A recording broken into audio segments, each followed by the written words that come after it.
Thanks for joining me on episode 982 of the Inspired Stewardship Podcast. I'm David Smith, author of Who's Got Your Back? Making and Keeping Great Friendships Among Men. I encourage you to invest in others, develop your influence, and impact the world by using your time, your talents, and your treasures to live out your calling. Having the ability to build real, lasting friendships as a man is vital to doing this. And one way to be inspired to do that is to listen to this, the Inspired Stewardship Podcast, with the leadership provided by Scott Mayer. That's what makes this also a call story. And it's crucial that following Jesus is the result. But here, there's not a typical reaction of a healing story. There's not the crowd looking at the miracle and going, oh my goodness, amazing. There's not any sort of recognition from the group. Welcome and thank you for joining us on the Inspired Stewardship Podcast.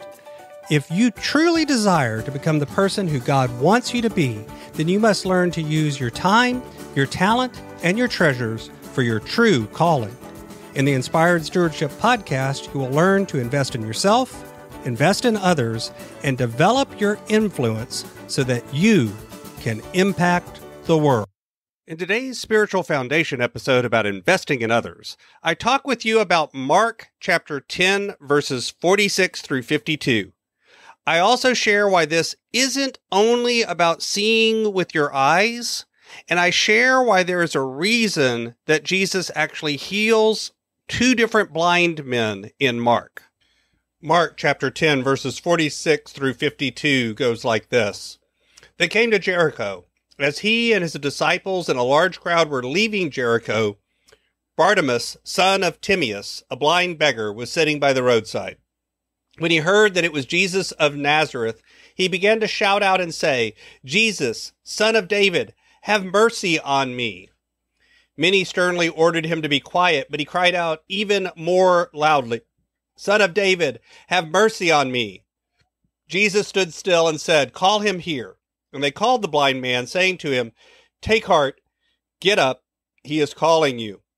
So throwing off his cloak, he sprang up and came to Jesus. Then Jesus said to him, What do you want me to do for you? The blind man said to him, My teacher, let me see again. Jesus said to him, Go, your faith has made you well. Immediately he regained his sight and followed him on the way.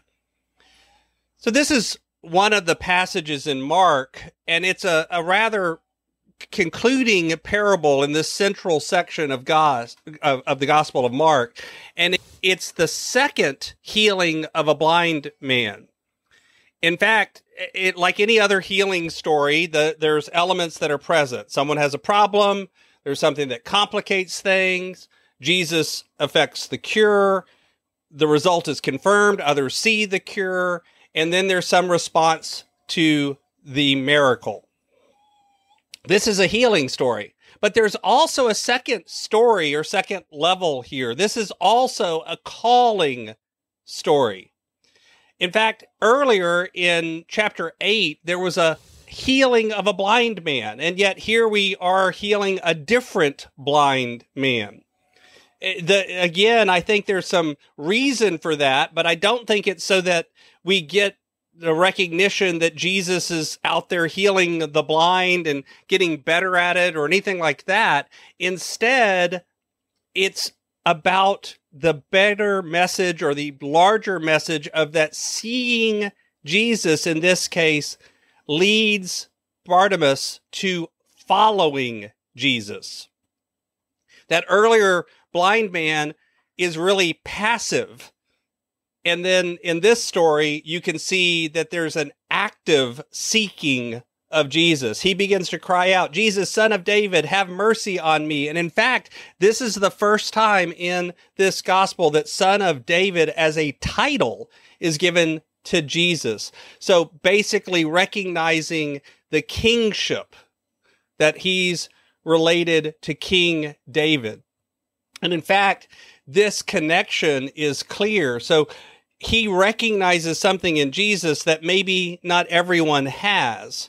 In fact, the preceding story in Mark, the one right before this, Jesus asked James and John, what do you want me to do for you? The same question that he asked here. But here, James and John begin to ask for positions of honor and glory, sitting at the right hand of Jesus and all of that. And yet, here, the blind man just asks for sight. And I think the sight here is more than just physical sight that's being pointed out. It's actually spiritual sight. The blind man is asking to get spiritual insight. That implication is that Jesus is being acknowledged here by Bartimaeus, and his belief is why he gains sight. And because of that interaction, he then follows Jesus.